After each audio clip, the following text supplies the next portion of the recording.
নমস্কার দর্শক বন্ধু। এর আগের ভিডিওতে আমি ডিসকাস করেছি যে এই পড়ন্ত মার্কেটে আমি নিজে কোন কোন শেয়ারে ইনভেস্ট করেছি। আমি অনেক শেয়ারে ইনভেস্ট করেছি, তার মধ্যে দুটি শেয়ার নিয়ে আমরা আগের ভিডিওতে বলেছি। আজকের ভিডিওতে আমি একটি সেক্টর নিয়ে বলবো যে কোন সেগমেন্টের শেয়ারে আমি ইনভেস্ট করেছি। মনে রাখবেন 2024-এর লাস্টের দিকে, মানে অক্টোবর নভেম্বর মাসে যখন অনেক বড় বড় আইপিও আসছিল, সুইগি, ওয়ারি, ভিমার্ট এগুলোর, তো তখনই আমি বলেছিলাম যে এই যে এত বড় বড় আইপিও আসছে, এই বড় বড় আইপিও লিকুইডিটিটাকে কমিয়ে দেয় এবং আগামী দিনে রিটার্ন আর্ন করাটা মুশকিল হয়ে যাবে। এবং আজকেও 2025-এ মানে শুরুর দিকে মার্চে দাঁড়িয়েও আমি এই কথা বলবো যে এন্টায়ার 2025 সালে মার্কেট কিন্তু যে খুব ভালো থাকবে তা নয়, আবার খুব যে মানে ক্র্যাশ করে যাবে তা নয়। অনেকটাই ক্র্যাশ বা অনেকটাই পতন অলরেডি হয়ে গেছে, মানে অনেকটাই খারাপ অলরেডি আমরা দেখতে পেয়ে গেছি। কিন্তু এই জায়গা থেকেও রিটার্ন আর্ন করতে গেলে বেশ কিন্তু মেহনত করতে হবে। মানে 2023-এ বা 24-এর মাঝামাঝি অবধি যেটা হয়েছিল, মানুষ চোখ কান বুঝে 10টা শেয়ার কিনে নিলে 10টার মধ্যে 7টা 8টা ভালো পারফর্ম করছিল। 2025-এ সেটা হবে না। 2025-এ আপনি মার্কেটে যদি 100খানা শেয়ার থাকে, তার মধ্যে 10-15টা শেয়ার ভালো পারফর্ম করবে এবং ওই 10-15টা খুঁজে বার করা অনেক বড় চ্যালেঞ্জ এবং অনেক স্কিলের দরকার। তো আজকের ভিডিওতে আমি এমন একটি সেক্টর নিয়ে আলোচনা করব এবং যুক্তি বা লজিক দিয়ে আপনাদের বোঝাবো যে কেন এই যে যখন মার্কেট আপ ডাউন হচ্ছে বা মার্কেট যখন এত খারাপ থাকছে বা 2025-এও যদি খারাপ থাকেও, তো তাহলেও কেন সেই সেক্টরটা ভালো পারফর্ম করতে পারে বা আমি কেন সেই সেক্টরটাকে চুজ করেছি। আমার নাম প্রসেনজিৎ পাল। 2010 সাল থেকে আমি ইন্ডিয়ান শেয়ার মার্কেটে অ্যাক্টিভ ইনভেস্টর এবং আমাদের কোম্পানি সেবি রেজিস্টার্ড, যেমন রিসার্চ অ্যানালিস্ট এন্টিটি মানে রিটেল ইনভেস্টরদের রিসার্চ সার্ভিস প্রোভাইড করে থাকি, তেমনি সেবি রেজিস্টার্ড ফান্ড ম্যানেজার মানে যাদের 1 কোটি টাকার বেশি কর্পাস আছে তাদের পোর্টফোলিও ম্যানেজমেন্ট, তাদের ফান্ড ম্যানেজমেন্ট আমরা করে থাকি আমাদের এআইএফ এর থ্রুতে। সমস্তটাই আমাদের সেবি রেজিস্টার্ড এবং রেগুলেটেড সার্ভিস। এবং আমি যেমন বলছি, আমি নিজে 2010 সাল থেকে অ্যাক্টিভ ইনভেস্ট করছি, ফুল টাইম ইনভেস্টর, এবং আমি নিজেরই আমার এক্সপিরিয়েন্স দিয়ে লেখা দুটি বই, Amazon India best seller how to avoid loss এবং মাল্টিব্যাগার স্টকস, দুটি বই অসংখ্য ভাষায় অনুবাদ হয়েছে এবং বাংলা ভার্সন, ইংলিশ ভার্সনেও পাওয়া যাচ্ছে। বাংলা ভার্সন যদি আপনারা সংগ্রহ করতে চান, অ্যামাজনে গিয়ে প্রসেনজিৎ পাল বেঙ্গলি বুকস দিয়ে সার্চ করলে ডিটেলস পেয়ে যাবেন। বইয়ের রিভিউ আছে, কন্টেন্ট আছে, সেগুলো দেখে আপনারা ডিসিশন নিতে পারেন। প্রথমেই আমরা জেনে নিই যে যেমন বললাম 2025 সালে কিন্তু শেয়ার বাজার থেকে রিটার্ন আর্ন করাটা একটু মুশকিল হবে এবং কি কি চ্যালেঞ্জেস রয়েছে। কারণ এই চ্যালেঞ্জেস আপনারা অনেকেই জানেন, সেই 2024-এর লাস্টের দিক থেকে শুরু হয়েছিল, ফরেন ইনভেস্টররা সেল করছিল। এবার ফরেন ইনভেস্টররা তো এমনি এমনি সেল করছে না। পরে মানে যেটা জানা গেল সেটা হলো যে ডোনাল্ড ট্রাম্প প্রেসিডেন্ট হওয়া যে ট্রেড ওয়ার চালু হয়েছে। তো ট্রেড ওয়ার কি, মানে সিম্পল, আমেরিকা চাইছে যে ইন্ডিয়া বা চায়না থেকে প্রচুর জিনিস আমেরিকায় যায়। তো আমেরিকা কি চাইছে, আমেরিকা চাইছে যে নিজেদের দেশে, যেমন আমরা ইন্ডিয়াতে মেড ইন ইন্ডিয়া নিয়ে প্রমোট করছে, তো American president Donald Trump made in America নিয়ে প্রমোট করছে। মানে আমেরিকা চাইছে না যে ইন্ডিয়া থেকে সস্তায় যে সমস্ত জিনিস আসছে সেগুলো তাদের দেশে ইউজ হোক, কারণ তাতে করে তাদের দেশের এমপ্লয়মেন্ট কমছে। তো এই যে ট্রেড ওয়ার, এর জন্য কি করেছে আমেরিকা, অন্যান্য পৃথিবীর অন্যান্য দেশ থেকে, চায়না, কানাডা, মেক্সিকো থেকে যে জিনিসগুলো আসছে তার উপরে ট্যাক্স বাড়িয়ে দিয়েছে, যাতে বিদেশ থেকে আসা জিনিসের দাম বেড়ে যায়, আমেরিকানরা মোর অ্যান্ড মোর নিজেদের দেশে জিনিস কেনে। অলদো আমেরিকা ইন্ডিয়ার ওপর ডিরেক্ট কোনো এখনো ট্যাক্স লাগায়নি, কিন্তু রেসিপ্রোকাল ট্যারিফ এনেছে। রেসিপ্রোকাল ট্যারিফটা কি, যেমন ইন্ডিয়া যদি কোনো আমেরিকার কোনো কার যদি ইম্পোর্ট করে, যেমন হার্লে ডেভিডসন বা হাই এন্ড কিছু গাড়ি বা বাইক যদি ইম্পোর্ট করে, তার উপরে হিউজ ইম্পোর্ট ডিউটি। দেখবেন বিদেশি কার বা বাইক আমাদের দেশে প্রচুর দামি, মানে ধরুন আমেরিকার মার্কেটে যেই কারটা 5 লাখ টাকা, সেই কার মানে হার্লে ডেভিডসনের সেই মডেল যদি আমেরিকা থেকে ইন্ডিয়ায় আসে, তার উপর সেটার দাম 10 লাখ হয়ে যায়, কারণ ইন্ডিয়া একটা মোটামুটি 100%-এর কাছাকাছি ট্যারিফ নেয়। তো ইউএস কি বলছে যে ঠিক আছে, ইন্ডিয়া এই এত ট্যারিফ লাগিয়েছে, তাহলে ইন্ডিয়া থেকে যদি এবার কোনো কার বা গাড়ি যায় তখন আমরাও বেশি ট্যাক্স করব। তো এর জন্য কি হচ্ছে, ইন্ডিয়ান গভর্নমেন্ট এবার সেই সমস্ত ট্যাক্সগুলোকে যেগুলো আমেরিকার উপর অনেক বেশি আছে সেগুলো কমানোর চেষ্টা করছে এবং অনেক কিছু কমাবেও। এবং আমেরিকায় মানে ইন্ডিয়া যে সমস্ত জিনিস ইউএসএ বিক্রি করে সেই জিনিসগুলো কস্টলি হয়ে ইন্ডিয়ান প্রোডাক্টের ডিমান্ড কমে যেতে পারে। এটা আমি খুব সংক্ষেপে ট্রেড ওয়ার নিয়ে বললাম। অ্যাকচুয়ালি ট্রেড ওয়ার এই নিয়ে আমি একটা ডিটেলড ভিডিও করেছি, সেই এই চ্যানেলেই আছে, পরে আপনারা সেই ট্রেড ওয়ার নিয়ে ভিডিওটাও দেখে নিতে পারেন। কিন্তু মোটামুটি আমি যদি সংক্ষেপে বলি যে শেয়ার বাজারের এতটা পড়ছে, এর একটা প্রাইমারি কারণ হচ্ছে ইউএস ট্রেড ওয়ার। ফরেন ইনভেস্টররা সেই কারণে সেল করছে। এবার যেই ফরেন ইনভেস্টররা সেল করছে তার সঙ্গে সঙ্গে কি হচ্ছে, ডলারের ভ্যালু ডেপ্রিসিয়েট করছে। মানে আগে যেটা 82-83 ছিল, সেখান থেকে এখন $1 INR 87-88 এইরকম কাছাকাছি হয়ে গেছে। তো এই সমস্ত কম্বাইন্ড ইম্প্যাক্টের জন্য, মানে যেমন বুঝতে পারছেন যে যত আমি ইম্প্যাক্ট গুলো বলছি সমস্ত হচ্ছে গ্লোবাল ট্রেড, মানে যে জিনিস ইন্ডিয়া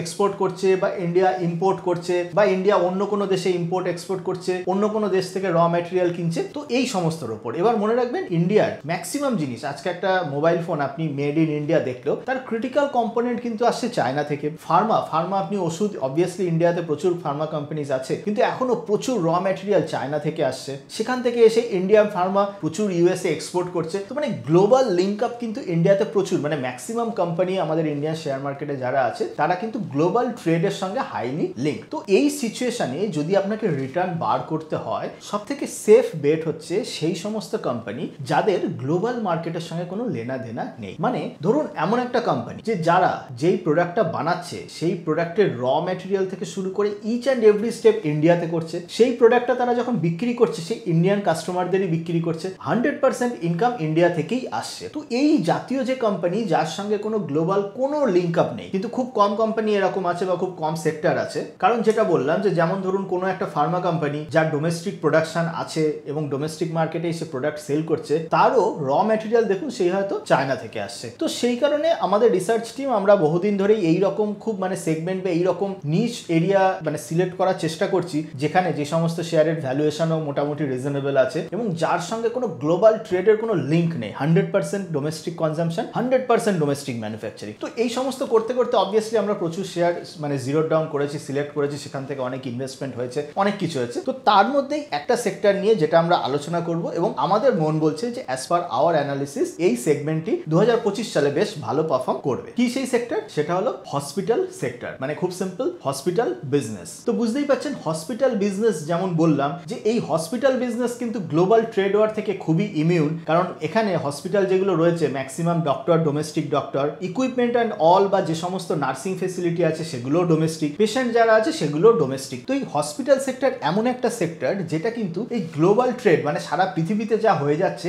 সেটার থেকে অনেকটা ইমিউন। এবার খালি এই প্যারামিটার না যে just because of global trade থেকে ইমিউন তা বললে তো আমরা ইনভেস্ট করবো না। এছাড়াও হসপিটাল সেক্টরে আরো কি কি টেলউইন্ড আছে বা আরো কি কি পজিটিভস আছে যার জন্য 2025 সালে হসপিটাল সেগমেন্ট ভালো পারফর্ম করতে পারে সেগুলো আমরা জানবো। তার আগে আমরা বলে নেব আমাদের ব্লিঙ্কএক্স এর কথা।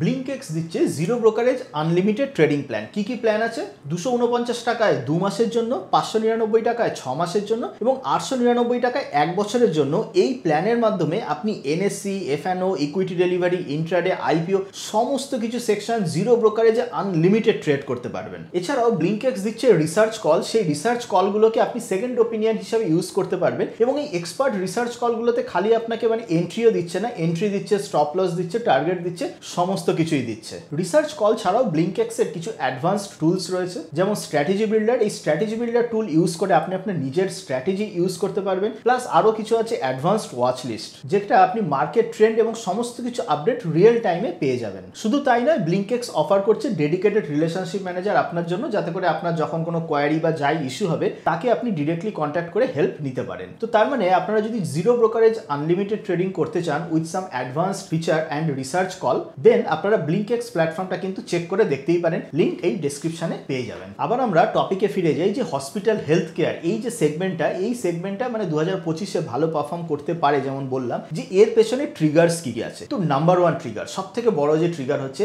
Increasing health insurance penetration. মানে কি, খেয়াল করে দেখবেন আপনারা যদি 10-15 বছর আগের দিকেও যদি তাকান, হেলথ ইন্স্যুরেন্স কিন্তু এত লোক নিত না। আজকাল কি হয়েছে, ডিজিটাল মিডিয়ার যুগে, ইউটিউবের যুগে এবং এত কিছু ডিজিটাল ক্যাম্পেইন চলছে যে মানুষ, মেনলি ইয়ং মানুষ মানে যাদের 20 থেকে 40 বছর, এই এজ গ্রুপটা মোর অ্যান্ড মোর অ্যাওয়ারনেস বাড়াচ্ছে এবং বেশি বেশি হেলথ ইন্স্যুরেন্স তারা নিচ্ছে। খালি তাদের নিজেদের জন্য নয়, তাদের প্যারেন্টসদেরও কভারেজ তারা কিন্তু নিচ্ছে। 15-20 বছর আগে যদি ধরুন 100 জনের মধ্যে 10 জন মানুষের হেলথ ইন্স্যুরেন্স থাকতো, এখন কিন্তু সেই 10টা অনেকটা বেড়ে ডাবল বা ট্রিপল হয়ে গেছে। তো এবার এই হেলথ ইন্স্যুরেন্স যখন মানুষ বেশি বেশি নিচ্ছে, তো তার সঙ্গে হসপিটালের কি লেনা দেনা? অবশ্যই অনেক বড় লেনা দেনা। যখন আপনি হেলথ ইন্স্যুরেন্স নিচ্ছেন, তারপরে যদি আপনার শরীর খারাপ হচ্ছে বা কোনো কিছু এমার্জেন্সি আসছে, তখন কিন্তু মানুষ বেস্ট ট্রিটমেন্ট মানে বেস্ট জায়গা থেকেই ট্রিটমেন্টে নেওয়ার চেষ্টা করে, কারণ কস্ট সমস্ত কিছু ইন্স্যুরেন্স কোম্পানি কভার করছে। মানেটা কি? মানে এইটা যে ধরুন যদি আপনার হেলথ ইন্স্যুরেন্স না থাকতো আর আপনার কোনো একটা অপারেশন করানোর দরকার হতো, আপনি হয়তো ভাবতেন যে কোথা থেকে আমি মোটামুটি কম পয়সায় করাতে পারবো বা গভর্নমেন্ট হসপিটালগুলোতে আমি একবার চেক করে দেখবো কি দেখবো না। তো এই সমস্ত চিন্তাভাবনা আসতো, যেখানে হয়তো কম খরচে হচ্ছে সেইখানে হয়তো অনেকে করাতো, কারণ ফাইন্যান্সিয়াল প্রবলেম তো একটা অবভিয়াসলি বড় প্রবলেম থাকে। কিন্তু যখনই মানুষের হেলথ ইন্স্যুরেন্স নেওয়া হয়ে যাচ্ছে, তো হেলথ ইন্স্যুরেন্স যার রয়েছে,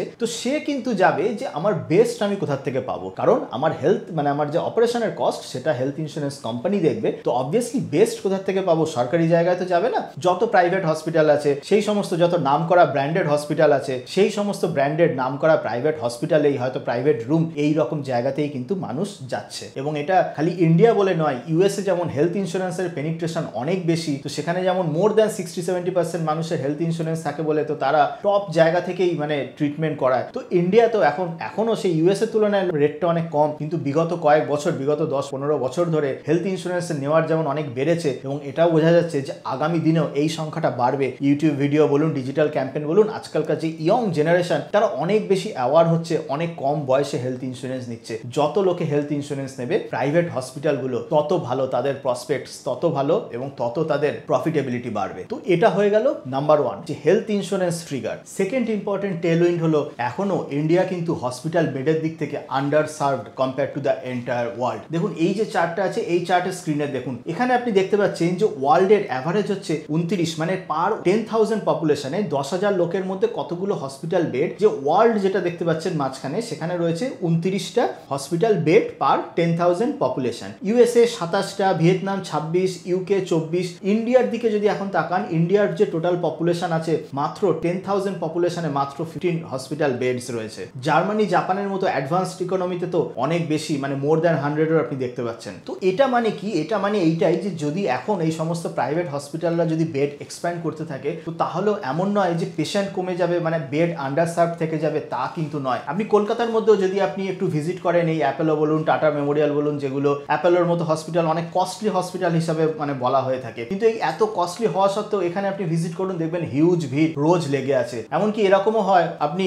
হসপিটাল বেড ইনস্ট্যান্টলি পেলেন না, মানে হসপিটালের বেডই অনেক আগে থেকে আপনাকে রিজার্ভ করে রাখতে হচ্ছে, যে যদি আপনার কোনো প্ল্যান্ড অপারেশন বা প্ল্যান্ড হসপিটালাইজেশন কিছু থাকে। ঠিক তেমন ভাবে এখানে টাটা মেমোরিয়াল যে হসপিটাল আছে, মানে এত ক্যান্সার পেশেন্টের ভিড়, এত সারা ওয়েস্ট বেঙ্গল থেকে পেশেন্ট আসছে যে কোনো দিন আপনি যদি যান যে সেখানে আপনি দাঁড়ানোর জায়গা পাবেন না। তো এইরকম আজকালকার দিনে মানে প্রাইভেট যত হসপিটাল আছে আপনি যে কোনো জায়গায় ভিজিট করুন, দেখবেন পেশেন্টের অভাব নেই, মানে পেশেন্টের লাইন সবসময় লেগেই আছে। এবং তাই গ্রাফিক্যাল রিপ্রেজেন্টেশনে যেমন দেখিয়েছিলাম যে ইন্ডিয়া কিন্তু আজও এই হসপিটাল সেগমেন্টে under served market. Third Tailwind এইটা যে প্রাইভেট হসপিটালগুলো আফটার কোভিড পিরিয়ডে তাদের বেড সংখ্যা বাড়াচ্ছে। মানে দেখুন, বেড সংখ্যা বাড়ানো বা নিউ হসপিটাল বিল্ডিং তৈরি করা এটা কিন্তু একটা ক্যাপিটাল ইন্টেন্সিভ ব্যাপার, কারণ একটা বিল্ডিং তৈরি করা মানে 100খানা বেড বাড়ানোর জন্য একটা হিউজ ইনভেস্টমেন্টের দরকার। তো এই আফটার কোভিড পিরিয়ডে, কোভিডের সময় যেমন হসপিটালগুলো মানে প্রচন্ড রকমের ভরে গেছিল, তো তারপরে ম্যাক্সিমাম হসপিটাল মানে ম্যাক্সিমাম প্রাইভেট হসপিটাল, একটা দুটো না, সমস্ত লিস্টেড প্রাইভেট হসপিটালই এই 3-4 বছর ধরে FY23 থেকে FY28 অব্দি তাদের বেড এক্সপানশন করে যাচ্ছে। তো এর মানে কি?